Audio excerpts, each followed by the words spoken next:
Bom dia, pessoal. Então, eu sou a Prof. Keili e hoje nós vamos falar um pouquinho sobre o reino Monera, um reino tão importante quanto os outros, né, dos 5 reinos dos seres vivos. O reino Monera, ele é formado então por seres unicelulares, ou seja, formados por uma única célula, procariontes, que são aqueles que não têm carioteca, onde o material genético está disperso dentro, então, do ser, vivem isolados ou em colônias, não possuem, então, organelas membranosas, tá? E apresentam parede celular, geralmente pepídeo-glicano. Apresentam membrana plasmática, como todo ser, toda célula é formada por membrana plasmática, não é diferente desses seres, e apresentam citoplasma. Tá? A classificação do reino Monera, então, é classificado com arqueobactérias, tá? Eubactérias e cianobactérias. As principais partes, então, da bactéria, a bactéria em si, ela tem essas partes aqui, são partes bem importantes. O flagelo, tá? Ajuda, então, na locomoção.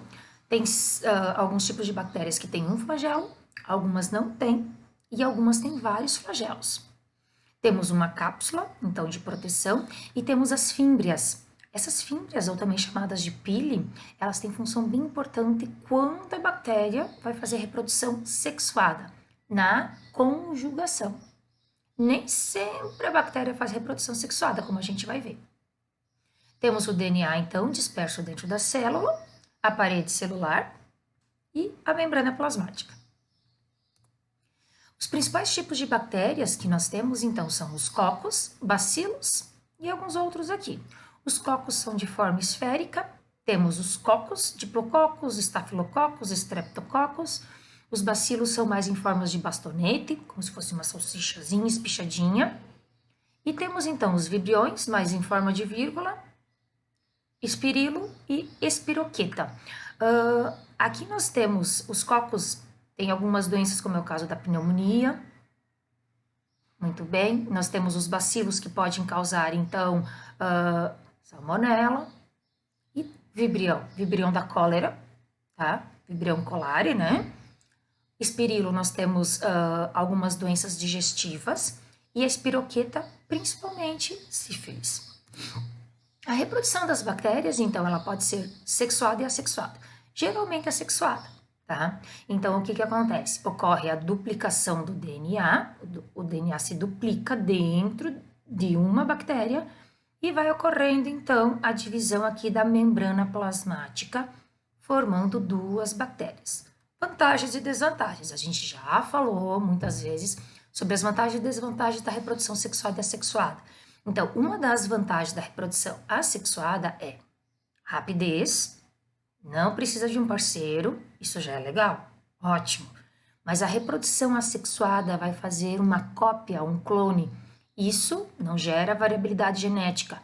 Também é um empecilho, de forma geral. As bactérias, algumas, também fazem reprodução sexuada, como é o caso, por exemplo, da conjugação. Então, nós temos aqui uma bactéria, tá? E outra bactéria. Essa aqui tem plasmódio. Essa não tem. Então, o que vai ocorrer? Uma conjugação, uma ligação, tá? Uma troca de material genético, uma troca de estruturas. Vai fazer o quê? Essas bactérias já não vão mais ser iguais quando fizerem a divisão celular. Essa divisão das bactérias. Isso é bem interessante porque vai gerar variabilidade genética. A respiração das bactérias, então, de modo geral, elas podem ser aeróbicas, utilizando oxigênio na respiração, como a maioria dos seres vivos, mas elas podem fazer reprodução anaeróbica. A reprodução anaeróbica é sem uso de oxigênio. Elas vão produzir a sua energia sem uso de oxigênio. Um exemplo bem típico é a fermentação. Então, a fermentação vai gerar, então, um ácido lático.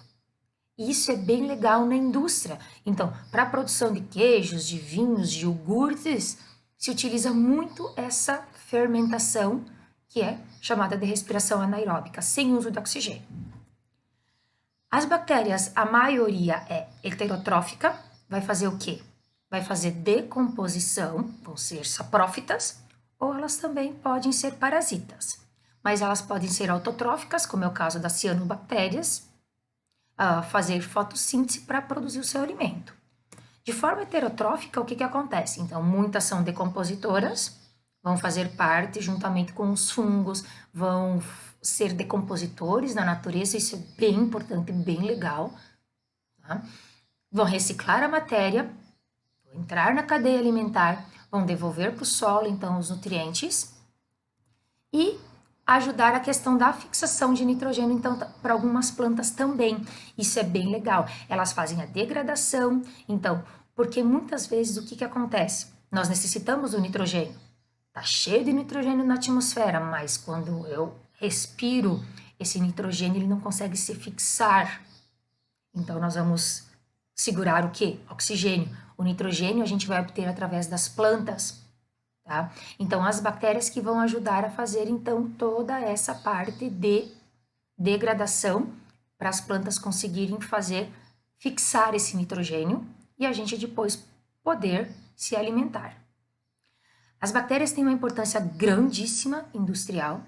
Então, processo de fermentação de alimentos, fermentar leites, queijos e iogurtes, também na produção de antibióticos. Tá? Algumas bactérias são também utilizadas na produção do álcool, então elas têm uma importância grandíssima. Elas estão na nossa flora intestinal. Sem as bactérias, a gente teria grandes problemas de produção de algumas coisas, de quebras.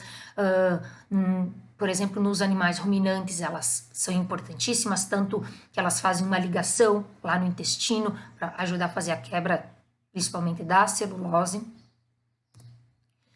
Muito bem, então nós temos as arqueobactérias. As arqueobactérias, elas são pouco conhecidas porque elas vivem em lugares assim, bem difíceis de acesso. Então, assim, nós vamos ter algumas que vão conseguir degradar metano, outras vivem em lugares onde a concentração de solo é muito alta e outras ainda vivem onde é muito quente.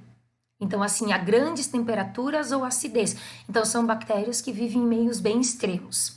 As arqueobactérias, elas são parecidas com as bactérias, mas, na verdade, a composição da estrutura da membrana plasmática é diferente. Enquanto as bactérias é peptidoglicano, as arqueas não. Elas têm polissacarídeos ou algumas só proteínas. Mas a diferença mais marcante está no funcionamento dos genes. As arqueas são mais parecidas com os eucariontes do que com as próprias bactérias. Muito bem, as cianobactérias, ou também chamadas de algas azuis. Teve uma época que se pensava que as cianobactérias faziam parte lá junto com as algas, porém elas têm estruturas bem diferentes das algas. Elas são muito importantes, são unicelulares, vão fazer colônias, elas têm uma grande importância na produção de oxigênio, de fotossíntese. Podem ser cocos, bastonetes, alguns filamentos, e elas podem ser encontradas geralmente numa coloração verde-oliva ou azul, tá? Foram, então, que nem eu falei, muitas vezes classificadas como algas, mas não são, tá? Algumas espécies de cianobactérias produzem células diferenciadas, chamadas de heterocistos, que vão também ajudar na fixação de nitrogênio, isso é bem legal. Claro, a gente não tem só coisa boa de bactéria, né? Tem muitas bactérias que são patogênicas, mas isso é um assunto para uma próxima aula. As bactérias, de modo geral, fazem parte, tá, do nosso dia a dia, elas estão presentes no nosso organismo, na nossa pele, no nosso sistema digestório, na nossa boca. Muitas são importantíssimas, fazem parte, sem elas a gente teria problemas, porém muitas delas podem nos causar doenças, algumas até mortais. Tá? Fiquem bem, espero que essa aula tenha ajudado vocês um pouco e até nosso próximo vídeo. Obrigada!